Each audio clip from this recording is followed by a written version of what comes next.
I did not find out my husband was cheating through texts, lipstick stains, or whispered phone calls. I found out because the woman he brought into our home screamed so loudly the neighbors called the fire department. And when they forced that locked bedroom door open, every single lie he had ever told came crashing down in front of strangers, flashing lights and pure humiliation. My hands were shaking, but my heart was calm. Because what they did not know yet was this was not an accident. This was not chaos. This was consequence. And what happened next made betrayal feel very expensive. My name is Alina Parker, and I was 34 years old when my marriage stopped feeling like a partnership and started feeling like a performance. I was the only one taking seriously. I had been married to Marcus for 9 years. 9 years of building routines, memories, and what I believed was trust. We met in college when life felt simple and love felt permanent. He was charming, confident, and always knew how to make people laugh. I was the quieter one, the observer, the planner, the woman who made sure the lights were paid and the fridge was full. Together, we looked balanced. To the outside world, we looked solid. We lived in a small 2-story house in a quiet neighborhood where people waved when they passed and kept their lawns trimmed like a competition. It was the kind of place where nothing dramatic was supposed to happen. That house was my sanctuary. Every corner held effort. The paint colors I chose, the curtains I sewed, the framed photos of our vacations, smiling faces frozen in moments that now felt dishonest. Marcus worked in sales. He wore suits in confidence like armor. People trusted him instantly. I trusted him completely, or at least I thought I did. I worked from home as a graphic designer, which meant the house was as much my workplace as it was my refuge. I liked the quiet. I liked the predictability. I liked believing that while the world was chaotic, my marriage was steady. The first thing that changed was not something dramatic. It was small, subtle, a shift in energy. Marcus started coming home later than usual. Not drastically late, just late enough to disrupt our routine. He would loosen his tie, avoid eye contact, and scroll through his phone while I talked about my day. His laughter became forced. His touch became brief. Hugs felt like obligations instead of affection. I told myself I was imagining it. I told myself stress existed, that work could drain anyone. But intuition is a quiet voice that grows louder when ignored. And mine was starting to hum with discomfort. Then came the secrets. His phone was always face down. Notifications were silenced. When I walked into a room, his screen went dark. When I asked casual questions, his answers felt rehearsed, smooth, polished, too smooth. I did not want to be suspicious. I wanted to be a trusting wife. I wanted to believe the man I married was the man standing in front of me. But trust is fragile when behavior no longer matches words. One night, I noticed a scent on his shirt that was not mine. Not perfume exactly, but something floral and unfamiliar. I stared at the fabric longer than necessary, as if it would explain itself. He brushed it off, laughed, said it must be from a coworker who hugged everyone. The way he said it was casual. It's too casual. That was when the injustice began to take shape. Not as proof, but as pattern. I started feeling invisible in my own marriage. Conversations became one-sided. Plans became optional. I was no longer consulted. I was informed. And sometimes not even that. The worst part was not the fear. It was the disrespect. It's the idea that he thought I was unaware. That he believed I was too naive, too busy, too trusting to notice the cracks forming. It felt like being underestimated in the place where I deserved the most honesty. Marcus was not cruel. He was careless. And sometimes that hurts even more. He did not yell. He did not accuse. He simply withdrew, leaving behind silence and half-truths. It was emotional abandonment wrapped in politeness. I would sit in our living room at night, lights dimmed, listening to the hum of the refrigerator, wondering how a house so full of memories could suddenly feel empty. I questioned myself constantly. Was I being dramatic? Was I insecure? Or was I finally seeing something I had ignored for too long? The stakes were not just emotional. This was my life. It's my future, my stability. We shared finances, shared responsibilities, we shared history. If my marriage was a lie, then a decade of my life had been built on something false. And yet, I still loved him. That was the most painful part. Loving someone while suspecting they were slowly erasing you. I had not yet discovered the truth. Not fully. But I felt it approaching like a storm you smell before you see. Something was wrong. Something was unfolding. And whatever it was going to change everything. What I did not know then was how public that change would become. How loud the consequences would be. And how quickly silence would turn into exposure. If you have ever trusted someone with your whole heart, only to feel that trust slowly being taken from you, this story is for you. If you have ever been underestimated, disrespected, or made to feel invisible in your own life, take a second and hit that like button. Subscribe to this channel because stories like this remind us that silence is not weakness and justice does not always come quietly. Sometimes it comes loud, unforgettable, and perfectly deserved. Marcus did not change all at once. He unraveled slowly, like a thread pulled from fabric until the whole thing weakens. At first, it was just distance. Then it became deception. Then it became audacity. He started guarding his phone like it held national secrets. If I reached for it to check the time, his hand would move faster than mine. If it vibrated, he stepped into another room. If I asked who was texting, he smiled and said, "Work, always work." That word became his shield. And every time he said it, my stomach tightened like it was warning me of something I did not want to face. One night I woke up at 2 a.m. and realized he was not beside me. The bed was cold. I found him in the living room, phone pressed to his ear, whispering. When he saw me, his voice dropped even lower, and he turned his back to me. That moment stayed with me. The way his shoulders stiffened. The way his tone softened for someone who was not me.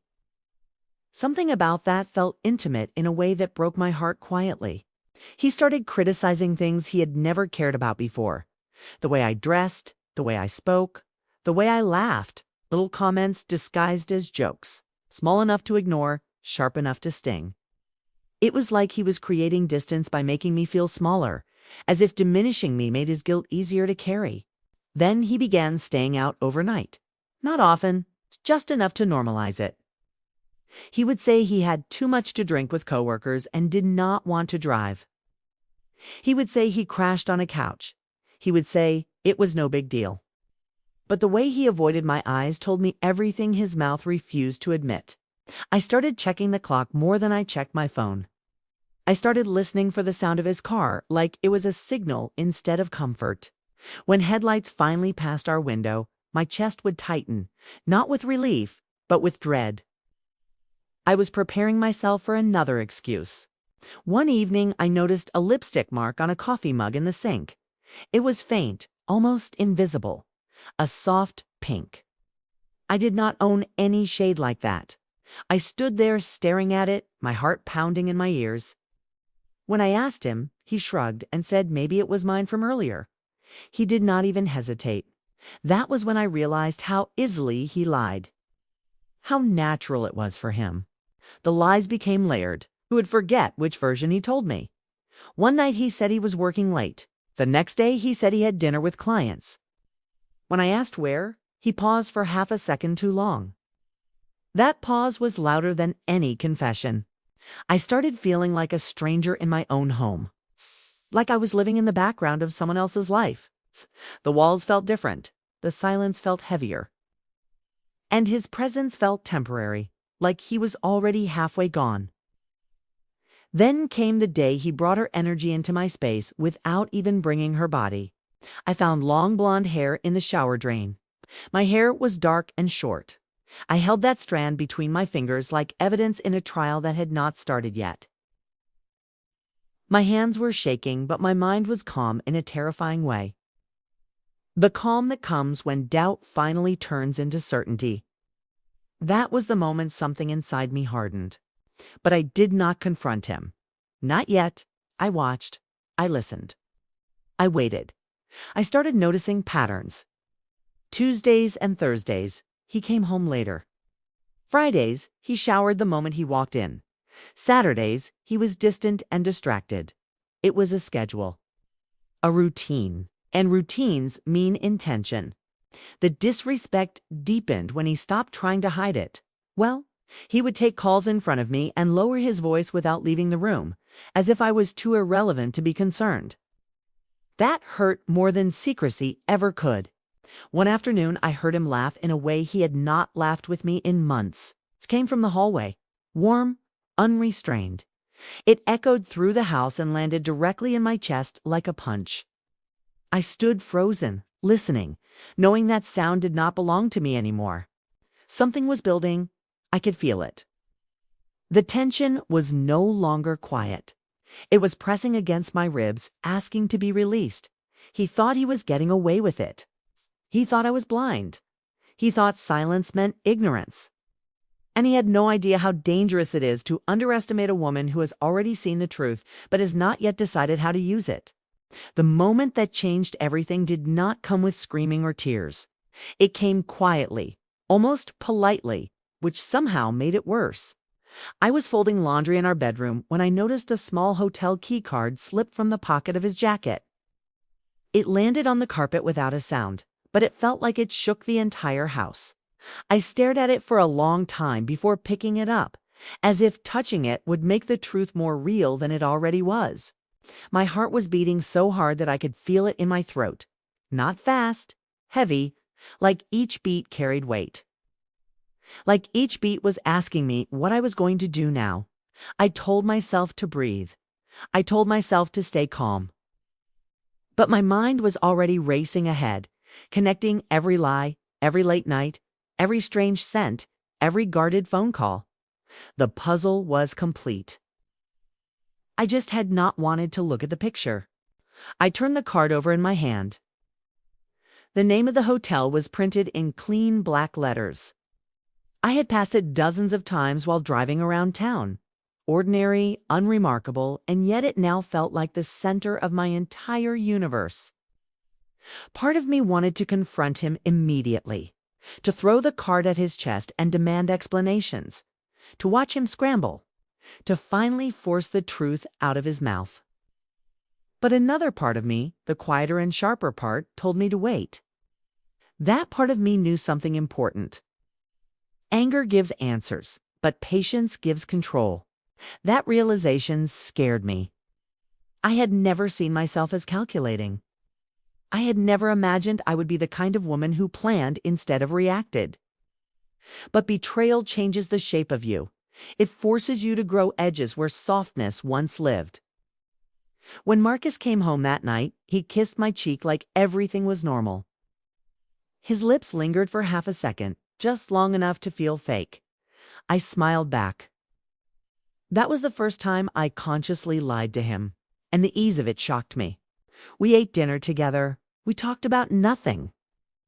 The weather, groceries, a show we might watch later, all while the key card burned in my pocket like a secret weapon. I watched him closely. The way he chewed, the way he avoided my eyes when I mentioned our weekend plans, the way his phone lit up and he turned it face down without thinking. He was not just cheating. He was comfortable doing it.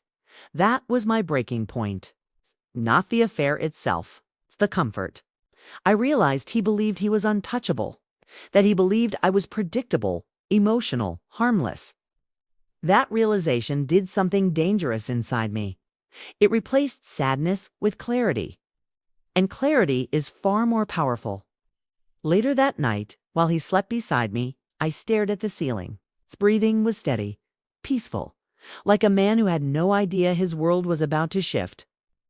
My mind replayed every moment I had been dismissed, every time I had felt invisible, every time I had questioned my own worth because he had chosen secrecy over honesty.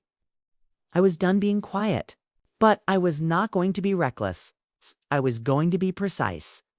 The next morning, I started observing instead of grieving. I paid attention to his habits like a scientist studies patterns. The times he left, the times he showered. The days he dressed better than usual. The days he was distant and distracted. He was not just careless, he was predictable. And predictability is weakness. I began gathering proof, not because I needed it, but because I wanted certainty to stand on when the moment came.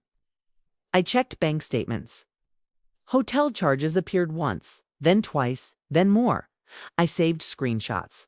I wrote dates down. I built a timeline that told a story he never intended me to read. Each discovery hurt. But each discovery also strengthened me.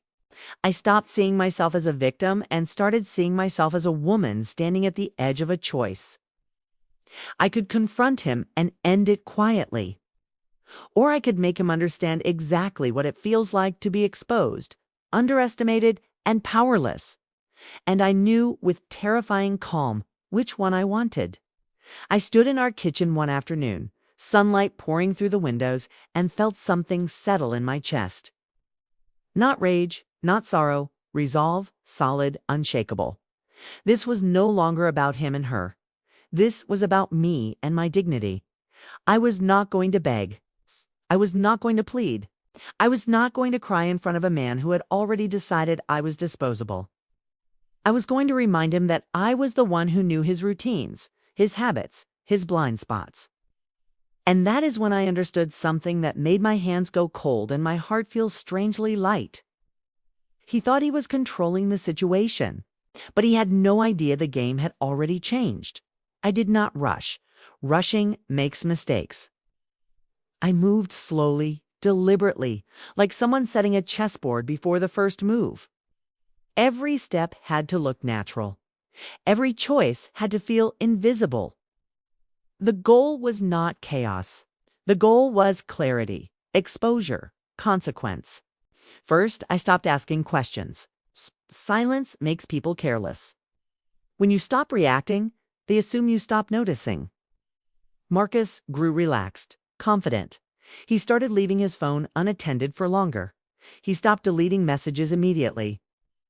He started underestimating me again, and that was exactly what I needed. One evening while he showered, steam fogging the bathroom mirror, and the sound of running water covering every noise, I picked up his phone. My hands were steady. My heart was not. I found the thread instantly. Name was saved under a man's name. Lazy, arrogant. The messages were full of inside jokes, plans, and excitement that used to belong to our marriage. I took photos with my own phone. 1, 2, 10. Proof that spoke without emotion. I put the phone back exactly where it was. My pulse did not slow for minutes. Then I waited. 2 days later, he told me he had a work dinner. I nodded. I smiled.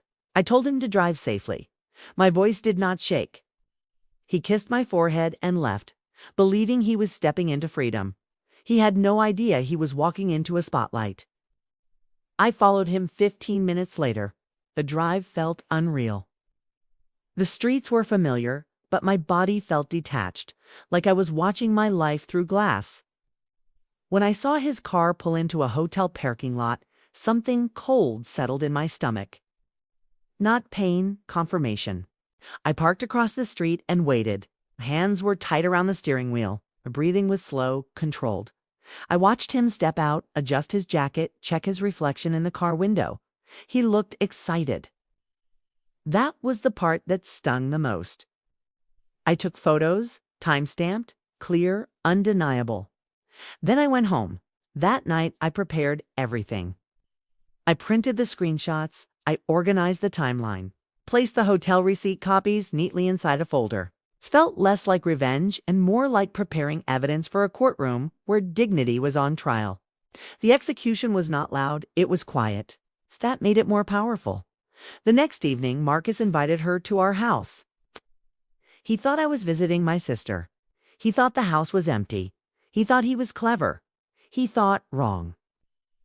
I parked a block away and waited until I saw her arrive. Tall, confident, wearing a red coat that looked expensive. I felt my jaw tighten, not with jealousy, but with disbelief at how easily he had replaced familiarity with novelty. I walked in 5 minutes after she did. The door opened to laughter, soft, intimate, the kind that belongs to secrets. The moment they saw me, everything froze. The air shifted. Silence crashed into the room like broken glass. Marcus went pale. She stepped back like she had seen a ghost. I placed the folder on the table between them. "Sit," I said. My voice was calm. That frightened them more than yelling ever could. They sat. I opened the folder slowly, letting the sound of paper fill the room. One page at a time. Photos, messages, hotel charges, dates, times. Her face changed first. Confusion, then realization, then anger. "You told me you were divorced," she said. Marcus opened his mouth. No words came out.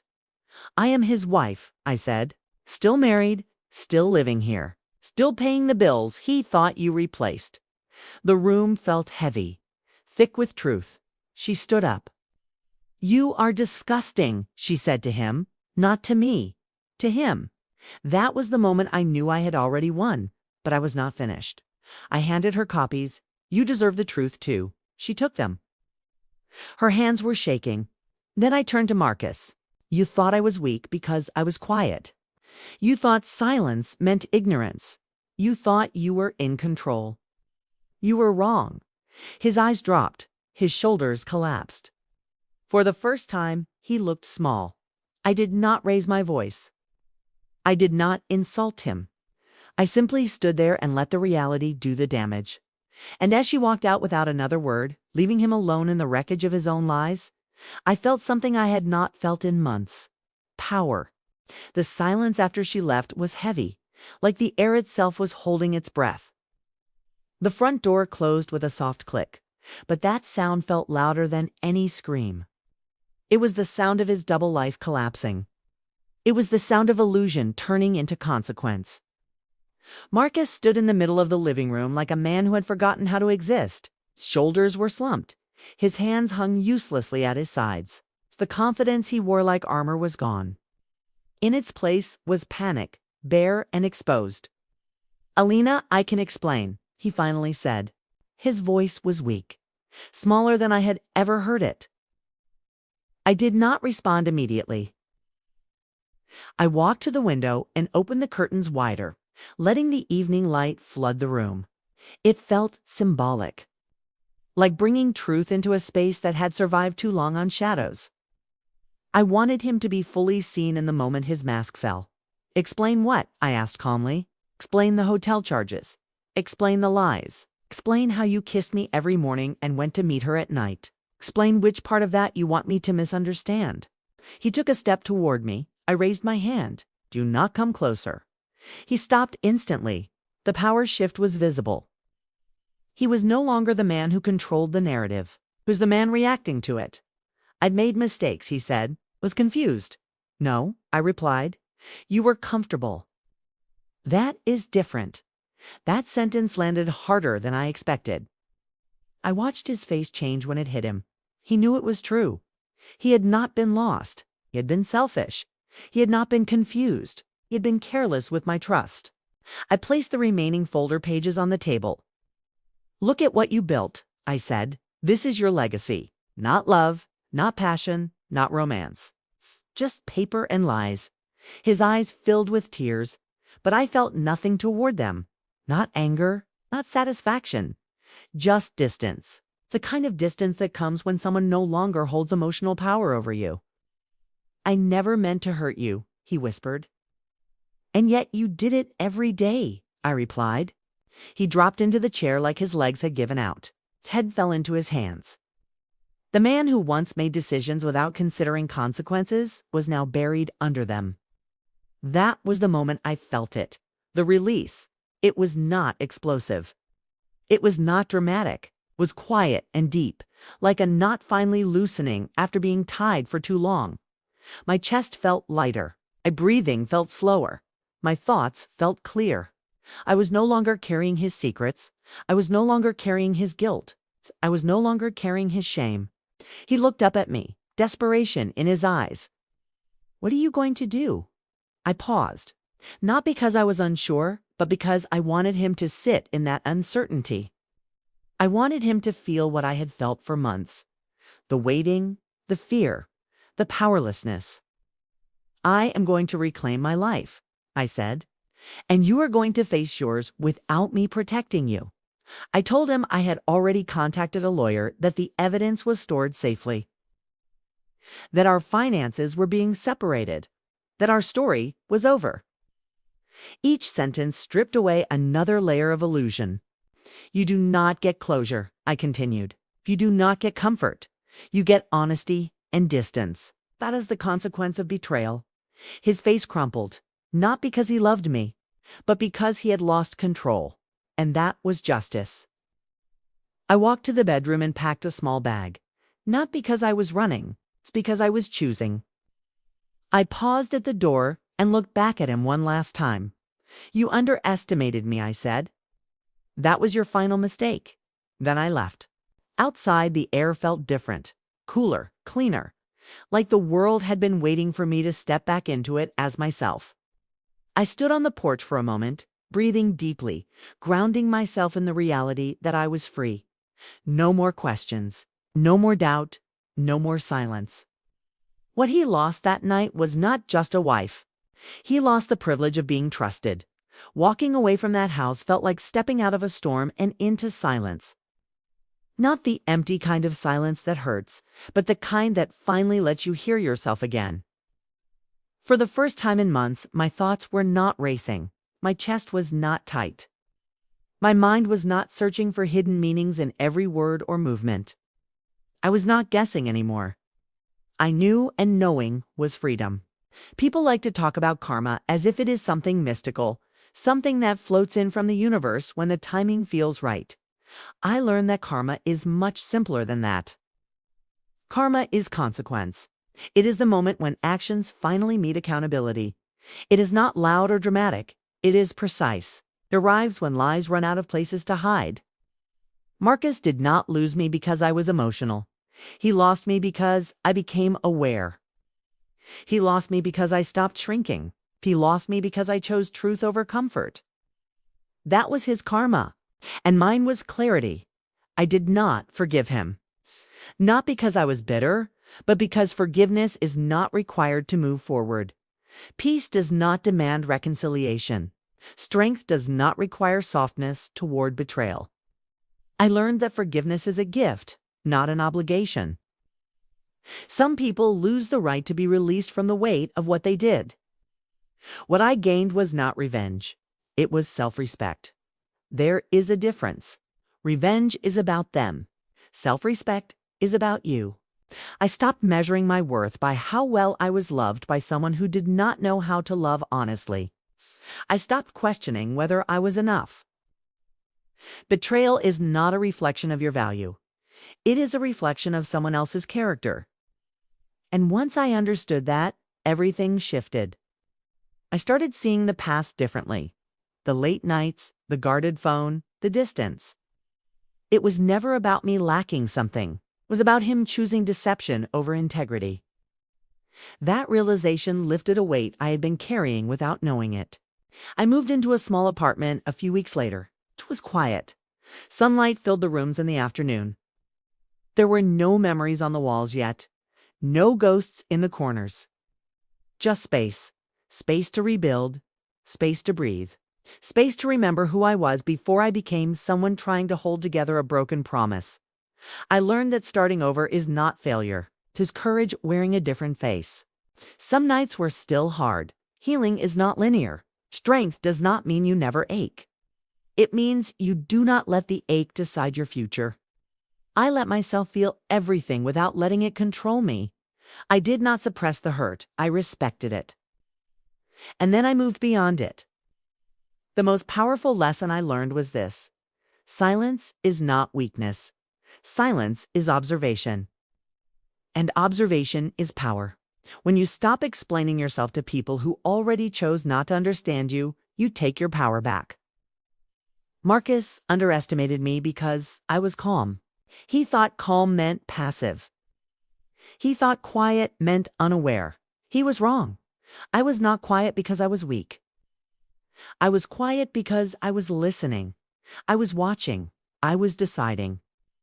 And when I finally acted, it was not out of rage. It was out of certainty. There is something deeply satisfying about knowing you handled injustice with dignity, that you did not become cruel, that you did not lose yourself, that you did not beg for honesty from someone who had already chosen lies. I did not destroy him. I simply stopped protecting him from himself. That is the kind of justice that lasts. So if you are listening to this and you are in a place of doubt, wondering if your instincts are wrong, wondering if you are imagining the distance, wondering if you are asking for too much by wanting honesty, let me tell you something important. You are not asking for too much. You are asking the wrong person. Trust yourself. Watch patterns. Believe what people show you, not what they promise. And remember, walking away from betrayal is not loss. 'Tis alignment. It is choosing a future that does not require you to shrink, explain, or tolerate disrespect. I did not get revenge. I got my life back. If this story made you feel something, if it reminded you of your own strength or your own turning point, hit that like button right now. Share in the comments the moment you chose yourself over betrayal. And subscribe to this channel for more powerful stories where justice is earned, strength is reclaimed, and silence is never mistaken for weakness.